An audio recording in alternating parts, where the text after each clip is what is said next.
বুধবার বাংলায় অমিত শাহ। কোনো রাজনৈতিক কর্মসূচি নেই, যোগ দেবেন ইসকনের অনুষ্ঠানে।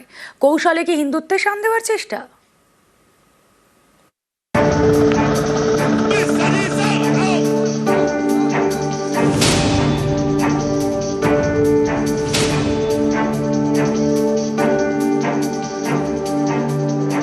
বুধবার ভোটের বাংলায় অমিত শাহ। কয়েক ঘন্টার জন্য আনুষ্ঠানিকভাবে কোনো রাজনৈতিক কর্মসূচি নেই। অমিত শাহ যাবেন নদিয়ার নবদ্বীপের ইসকনে। বুধবার দুপুর 1:35 নাগাদ কলকাতা বিমানবন্দরে নামবেন।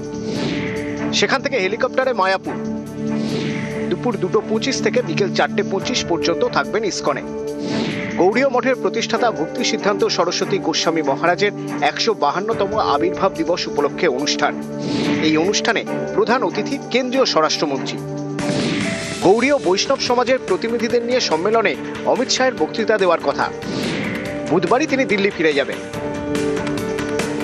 কোনো রাজনৈতিক কর্মসূচি নয়, তবু উঠছে প্রশ্ন, এটা কি কৌশলে হিন্দুত্বের শান দেওয়ার চেষ্টা?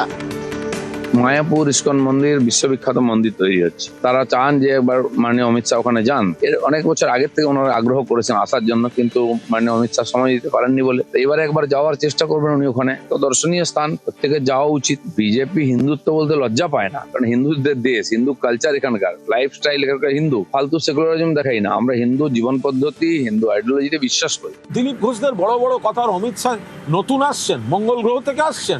ভোট এলেই আসেন অমিত শাহ। 21-এর ভোটে কবার এসছেন নরেন্দ্র মোদী। অমিত শাহ আসবেন, যাবেন, হারবেন, তারপর আর দেখা যাবে না, বাংলা টাকা আটকাবেন। এটা তো ওনাদের ট্র্যাক রেকর্ডে দাঁড়িয়ে গেছে। ওনারা কোনো মন্দিরে যাচ্ছেন, যাবেন। আমরা মন্দির, মসজিদ, গির্জা সব জায়গায় মাননীয় মুখ্যমন্ত্রী যান। আমরা সমাজে সকলকে নিয়ে চলি, ধর্ম যার যার, সমাজটা সবার।